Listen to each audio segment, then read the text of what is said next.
Brevemente, ¿qué es el Foro de Sao Paulo? Es un esfuerzo que encabezaron Lula, el ahora presidente de Brasil, en aquel entonces presidente del Partido del Trabajo, un partido político de izquierda, por este ilustre brasileño, yo lo respeto mucho, y por Fidel Castro, a quien ya murió, pero francamente no lo respeto porque se excedió demasiado en su dictadura a Cuba. Pero debo reconocer que creo idealizó algunos objetivos positivos y sanos. Y juntos ellos dos estructuraron en Sao Paulo, económicamente la ciudad más importante del Brasil, reuniendo a líderes políticos de izquierda con el propósito de tomar decisiones estratégicas, qué hacer frente al fracaso del comunismo internacional liderado por Moscú, basado en la obra El Capital de Karl Marx y en el Manifiesto Comunista de Karl Marx y Federico Engels, que a finales del siglo XIX fueron escritas estas dos obras y que dieron pie a la revolución bolchevique en Rusia y a la instauración en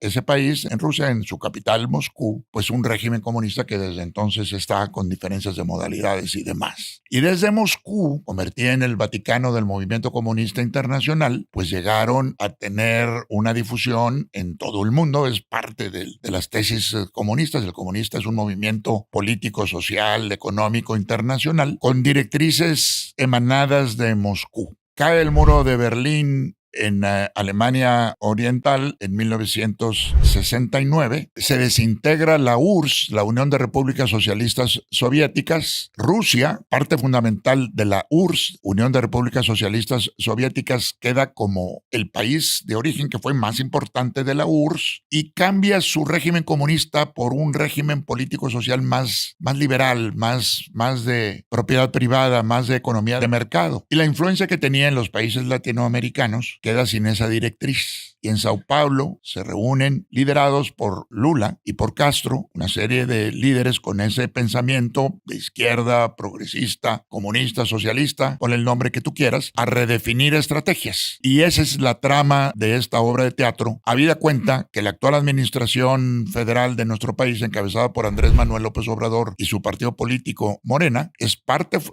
institucional de este Foro de Sao Paulo, que fue la institución que emanó de esos acuerdos, con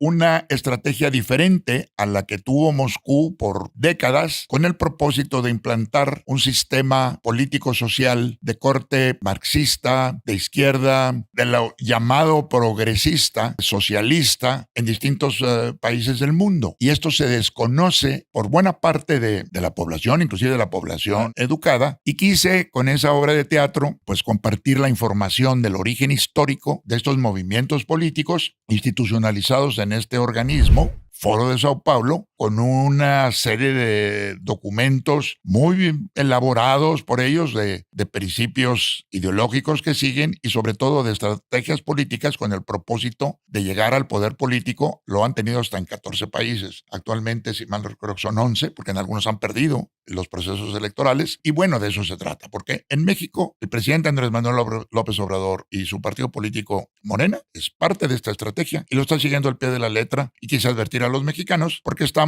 en las vísperas, en el año próximo, como tú sabes, 2024, tenemos un proceso electoral en donde los mexicanos libremente hemos, con mucha valentía, la sociedad mexicana ha defendido nuestro voto, nuestro organismo administrador de los procesos electorales, y con esa decisión que expresaremos en las urnas, pues vamos a decidir cuál es el rumbo que queremos para nuestro país en los siguientes 6 años. Las estrategias y los objetivos del muro de Sao Paulo, o una estrategia de avanzar en el proceso democratizador y de libertad que tal vez demasiado lentos, pero veníamos avanzando en las últimas décadas del devenir histórico de México.